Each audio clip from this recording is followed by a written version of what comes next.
Insertion, c'est retrouver du travail. Et pour ceux qui travaillent pour la première fois, trouver du travail. Insertion, c'est... Bon, il nous propose un stage, et puis après, bon, on doit trouver un emploi stable après. Ça veut dire rentrer dans la vie active, recommencer à rentrer dans le système, quoi. En fait, l'insertion, c'est redonner de la valeur à son identité. S'insérer dans le monde du travail. Dans la vie sociale. Dans la vie sociale. Remettre les gens au travail. C'est sûr et certain que c'est un coup de pouce. C'est donner une deuxième chance. C'est pour essayer de retaper les gens. Pour redonner un déclic, quoi. Insertion, ça veut dire se mettre dans la vie du travail, quoi. Puis pour avoir du travail plus tard. Un travail, c'est la vie. Si on n'a pas de travail, on ne vit pas. De toute manière, l'insertion, c'est toujours le travail.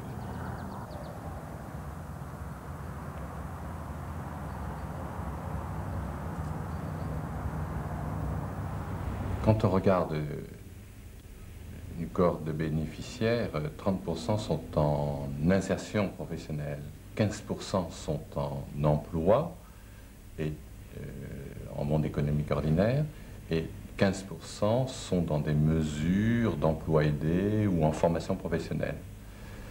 Ce n'est pas à la hauteur des attentes des bénéficiaires, et c'est là le problème. 66%, 2/3 des bénéficiaires demandent du travail. Donc nous n'avons pas encore totalement répondu à cet objectif que se fixait la loi, qui était une volonté d'être un tremplin vers une insertion durable. Et puis une insertion durable aujourd'hui dans nos sociétés, c'est un travail. L'emploi reste un élément clé de l'insertion sociale. Le pari est possible. Les entreprises, beaucoup d'entreprises nous l'ont dit. Il faut donc les mobiliser à l'échelon local. Et pour ce faire, nous avons besoin d'un partenariat local aussi proche que possible des problèmes économiques et sociaux. Il s'agit de mobiliser les travailleurs sociaux, l'agence locale pour l'emploi, les maires des communes et ainsi le monde économique.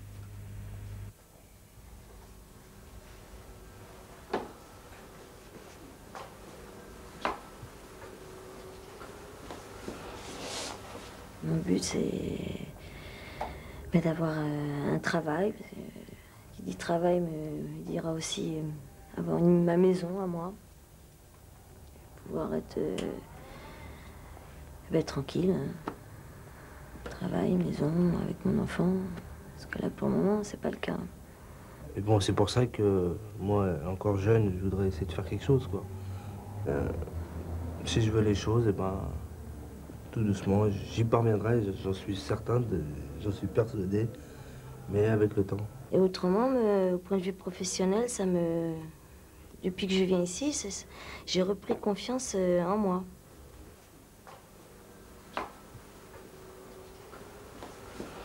Avant, je travaillais pas. J'étais en chômage, je touchais le RMI. C'est à la suite d'un contact avec la SJT-SIFA qui m'avait parlé justement de toutes les mesures qu'il y avait autour des RMistes. Et ce sont des gens qui ont besoin de travailler et la profession embauche, donc pourquoi pas leur donner leur chance.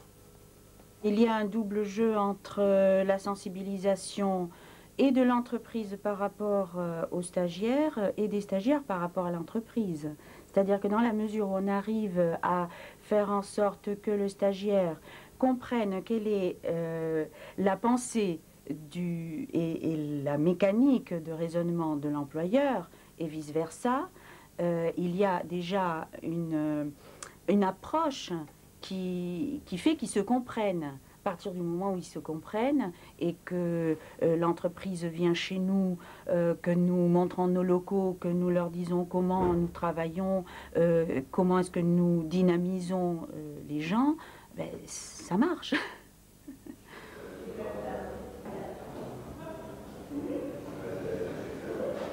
Pour moi, c'est des personnes qui nous convoquent pour essayer de nous dépanner, de nous trouver du travail. Ceux qui ne veulent pas, mais si on veut vraiment, on peut s'en sortir. Hein. Franchement, on peut s'en sortir. C'est plus facile de trouver un travail en étant aidé par des gens qui avaient qu'un journal. Au moins, là, j'ai été aidé par le groupe d'insertion, ils m'ont trouvé un boulot. Moi, j'ai galéré pendant pas mal de temps.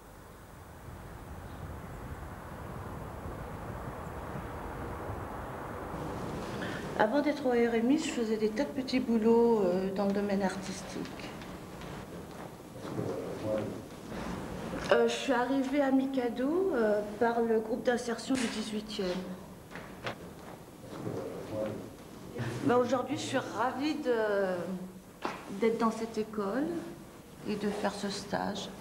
Parce que je suis sûre que ça va me donner des débouchés sur une profession que j'aime beaucoup et qui correspond à mes aptitudes. Je pense que grâce à ce stage, j'apprends des choses et je peux arriver sur le marché de l'emploi, mais il y a aussi le problème, c'est que quand tu te pointes à la NPE et que j'ai un âge, j'ai 31 ans, on te laisse entendre qu'à 31 ans, t'es déjà passé de l'autre côté, quoi. Mikado est un centre de formation qui a pour objectif de former des peintres décorateurs. Et quel est le public le plus adapté pour devenir peintre décorateur? C'est un artiste. Pourquoi? Parce qu'il a des compétences en dessin, en connaissance de la couleur. Ce sont des gens qui ont des difficultés de réinsertion et qui, par contre, très rapidement, peuvent acquérir les savoir-faire nécessaires à ce métier de peintre décorateur. Là, nous sortons d'un B-Ligne sur 300 entreprises de peinture-décoration. C'est un marché porteur parce que l'entreprise nous fait savoir qu'elle manque de qualifications dans le domaine de la peinture-décoration. Oui, Mikado encadre actuellement la mise en place d'une association intermédiaire qui permettrait à un public avec des difficultés de réinsertion de passer par l'association intermédiaire pour ensuite aller vers l'entreprise. Quant à l'originalité du travail qui est fait ici, l'objectif de départ, c'était de remettre rapidement en situation d'emploi des gens en difficulté socialement et professionnellement. Donc le but, c'était effectivement de réunir en un même lieu des compétences de professionnels au sein d'une petite structure, puisque ici nous sommes 5, 2 agents NPE, 2 travailleurs sociaux, une secrétaire. Et très vite, ce lieu, en fait, est devenu un véritable lieu de parole pour les usagers, un lieu d'écoute aussi, et avec cette possibilité, cet avantage extrême que nous avons de consacrer du temps aux gens, et dans la mesure où les gens peuvent nous rencontrer pratiquement aussi fréquemment qu'ils le souhaitent pour établir un petit peu leur parcours d'insertion. On prend en compte beaucoup plus la personnalité de chacun, on le connaît mieux, il nous connaît mieux aussi, ce qui permet d'évoluer peut-être plus rapidement, de connaître sa volonté réelle et non pas lui imposer telle ou telle prestation ou offre d'emploi qui ne lui convient pas. En connaissant mieux la personne, on peut comme ça évoluer à petits pas vers une solution finale qui lui conviendra tout à fait.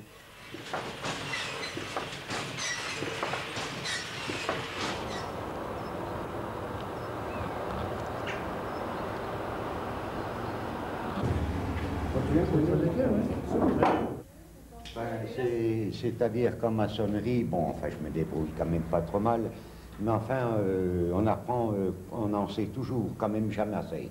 Et ça permet quand même d'apprendre des choses qu'on ne sait pas faire. Ça va peut-être me permettre d'avoir un travail ou quelque chose, que toujours rester sur le RMI.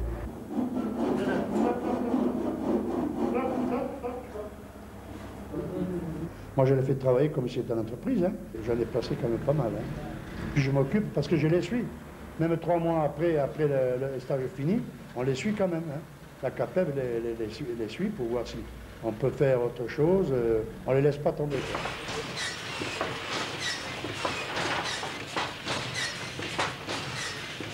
C'est un peu le polyvalent, quoi, si on veut bien. Un coup sur une machine, je cotise un peu d'un mot, on va sur une autre. Je suis rentré à l'usine à l'âge de 14 ans. L'usine a fermé en 1986, j'étais licencié économique. Ensuite, chômage, de l'intérim, stage, j'ai fait 2 stages, et puis après je suis rentré ici. Ben, le RMI, par le fait, c'est ce qui m'a permis d'obtenir ce que j'ai maintenant. Hein. Pour moi, c'est un ouvrier comme n'importe quel ouvrier. Hein. quelqu'un de sérieux, quoi. Voilà, c'est tout ce qu'on peut dire, hein. C'est vrai.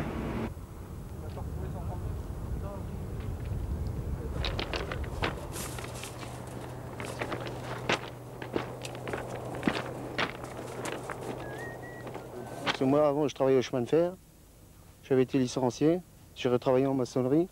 J'ai été licencié. Enfin, 2-3 fois comme ça, à chaque coup licencié. Bah, ça m'a découragé, quoi, parce qu'on n'est pas de but de point d'attache. Il fallait que je fasse quelque chose pour gagner des sous, quoi.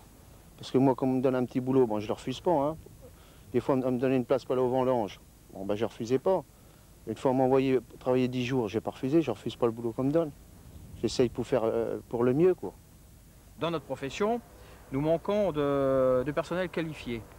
En manquant de personnel qualifié, ce système de gens bénéficiant du RMI et passant par chantier école sont un premier dégrossi, je dirais, des gens pour savoir ce qui va s'y passer en bâtiment et en béton armé et en TP. Ensuite, en les prenant en stage entreprise, c'est-à-dire sous des formes de contrat d'État, c'est-à-dire creux et ainsi de suite, vous pouvez donc les tester sur 6 mois ou 1 an. Moi, j'en prends sous stage 1 an. À les reformer réellement bien en entreprise, et après vous pouvez voir si ces gens-là sont vraiment motivés et resteront dans le bâtiment, et à ce moment-là peuvent devenir des ouvriers professionnels dans 2 ou 3 ans, parce qu'il faut quand même 2 ou 3 ans pour faire ça.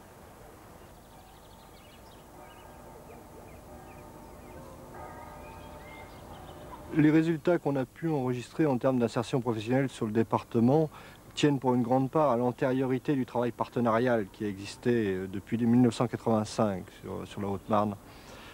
Ce type de travail partenarial nous a permis de tirer un certain nombre de conclusions qui, dès 1989, nous ont permis donc d'avancer rapidement sur l'insertion professionnelle des bénéficiaires du RMI. En premier temps, on savait qu'il nous fallait nous engager dans des actions dans la durée et dans la continuité. Dans un deuxième temps, on savait également qu'il nous fallait mettre en place des cursus progressifs, ce qu'on a pu appeler les marches d'escalier de l'insertion, de manière donc à tirer le maximum de bénéficiaires vers le haut. Dans un troisième temps, nous savions qu'il nous fallait, avec les milieux économiques, travailler à l'élaboration et à la mise en place des actions. Et dans un quatrième temps, il nous fallait impérativement lier insertion et développement local. Parce que l'insertion, elle tire sa légitimité, sa finalité, du développement économique du territoire. Et c'est en l'occurrence sur la digue de Vassy qu'on peut en tirer un certain nombre de points qui sont ce développement du territoire qui a été réalisé par des bénéficiaires du RMI, qui a permis un développement culturel du département où ces bénéficiaires du RMI ont trouvé une reconnaissance, une citoyenneté au travers de l'activité qu'ils ont réalisée et qui est profitable à tous.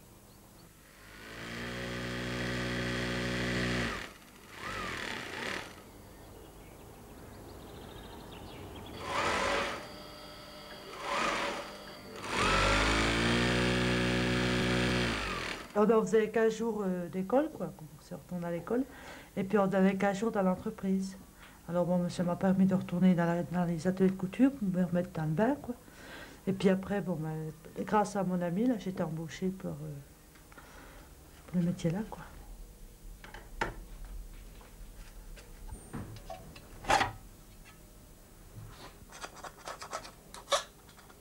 Là, je reste une journée sans rien faire, je tourne en rond chez moi. Qu'est-ce que je vais faire? Puis ça énerve, ça. On cherche à tout prix à faire quelque chose. On ne trouve pas, mais il faut quand même trouver quelque chose. Un travail qui rapporte soi-même son argent. Pas avoir à toucher des sous par le RMI ou par une aide ou encore le chômage. Le chômage, c'est encore pareil. Hein. Ça va un certain temps, mais pas toujours. Hein. Ben, disons que ça m'a permis de me débrouiller un petit peu au point de vue finance, étant donné que je ne touchais rien du tout. Je n'avais pas le gros chômage comme j'avais démissionné. Donc ça m'a permis déjà d'une de garder mon appartement et de pouvoir manger à ma faim pendant une paire de mois. Disons que ça m'a permis de rencontrer pas mal de gens qui m'ont aidé, en plus du RMI, autrement je crois que ça aurait été difficile quand même. Le rôle de l'entreprise, elle est délicate dans le sens où elle ne peut pas sponsoriser tout le monde finalement. Mais dans une certaine mesure, bon, elle doit laisser la chance aux gens. C'est-à-dire ne pas avoir d'a priori. Il y avait M. Charles qui était là, qui vivait d'ailleurs, il vivait sous une fontaine, il était donc quasi dehors, et qui nous a demandé, il a dit j'ai plus rien, j'ai plus d'argent, est-ce que je peux pas avoir un peu de travail? Ben, on a bien réfléchi, on en a parlé à quelques-uns, puis on a dit, ben, puisque c'est un gars qui veut travailler, et ça se trouve quelquefois assez rarement, on a dit bon, ben, on va y aller. Et alors de fil en aiguille, on lui a donc donné un peu de travail.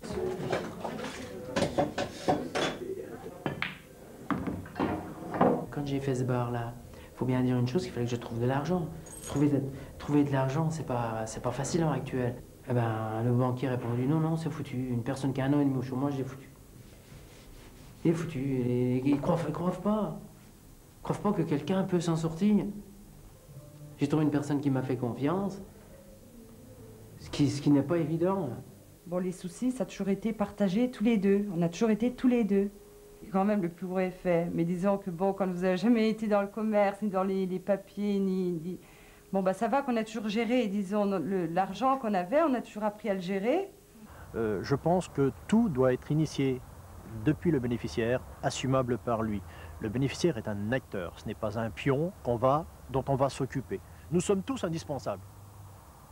Autant les entreprises que le bénéficiaire lui-même. Nous avons tous des parts de responsabilité, je crois qu'il va falloir savoir les assumer. Moi, je ne pense pas qu'on puisse parler d'insertion sociale en amont, d'insertion professionnelle comme finalité. Il me semble que l'insertion, c'est un tout. Le comité local pour l'insertion, donc ce regroupement associatif que l'on a créé, a permis à chacun de pouvoir se retrouver dans une structure qui n'était plus celle du conseil général, celle de la municipalité ou celle de l'État, mais qui était la structure à tout le monde. Et sur cette base-là, dans cette organisation, chacun a retrouvé son compte, a misé, a amené ses éléments, et à partir de là, la coordination s'est faite et se fait très très facilement.